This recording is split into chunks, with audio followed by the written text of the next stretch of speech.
పాఠశాలలో ఈరోజు అత్యంత వైభవంగా కన్నుల పండుగగా తెలంగాణ రాష్ట్ర అవతరణ వేడుకలు నిర్వహించినటువంటి జిల్లా పరిషత్ ఉన్నత పాఠశాల యాజమాన్యానికి, ఈ కార్యక్రమానికి ముఖ్య అతిథులుగా విచ్చేసినటువంటి గ్రామ సర్పంచ్, అదేవిధంగా పంచాయతీ సెక్రటరీ గారికి, అదేవిధంగా గ్రామ పంచాయతీ వార్డు మెంబర్లు, పాలకవర్గము, యువకులకు, పెద్దలకు, ప్రతి ఒక్కరికి కూడా తెలంగాణ ఉద్యమాభివందనాలు తెలియజేస్తూ తెలంగాణ అవతరణ దినోత్సవ శుభాకాంక్షలు తెలియజేస్తూ ఉన్నాను.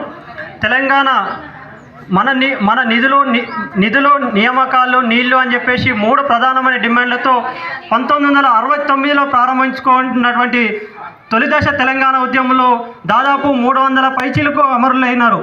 అట్లా చూస్తూ ఉంటే 1969 నుంచి కూడా 2014 వరకు 2009లో మలిదశ తెలంగాణ ఉద్యమంలో 1200 మంది అమరవీరుల బలిదాన త్యాగఫలమే నేడు తెలంగాణ స్వరాష్ట్రం వచ్చింది. స్వరాష్ట్రంలో స్వపరిపాలన జరుగుతూ ఉంది. మన నీళ్లు మనకు వచ్చినాయి, మన నిధులు మనకు వచ్చినాయి, మన నియామకాలు మనకే వస్తున్నాయి.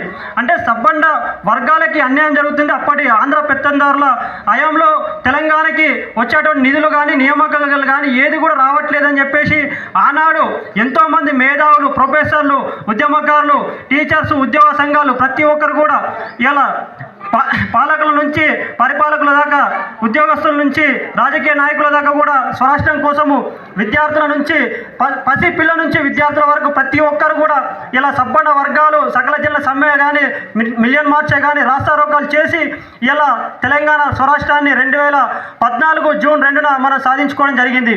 వచ్చిన తెలంగాణలో మనం చాలా అభివృద్ధి చేసుకున్నాం. ఇలా ప్రతి జిల్లా నుంచి కానీ గ్రామం నుంచి చూసుకున్నా కూడా తెలంగాణ రాష్ట్రంలో సుపరిపాలనలో ముందుగా ఎదుగుతూ ఉన్నత శిఖరాలకు ఉన్న స్థాయికి కూడా వెళ్తున్నటువంటి దృశ్యాలను మనం చూస్తూ ఉన్నాం. నీళ్లు లేనటువంటి ప్రతి గ్రామంలో కూడా ఇలా కాళేశ్వరంతో నీళ్ళే కానీ, అదేవిధంగా ఇతర ప్రాజెక్టులు కాళేశ్వరంలో భాగంగా మన రంగారెడ్డి పాలమూరు ఎత్తిపోతల ప్రాజెక్టు ద్వారా కూడా నీళ్లు వచ్చి ఇలా స్వచ్ఛశ్యామలమైంది తెలంగాణ రాష్ట్రంలో ప్రతి ఒక్కరు కూడా చేస్తూ ఇంత చేశారు. కాబట్టి ఈ అవకాశం ఇచ్చినటువంటి జిల్లా పరిషత్ ఉన్నత పాఠశాల యాజమాన్యానికి అందరికీ ధన్యవాదాలు తెలియజేస్తూ తెలంగాణ అవతరణ దినోత్సవ శుభాకాంక్షలు తెలియజేస్తున్నాను. ధన్యవాదాలు.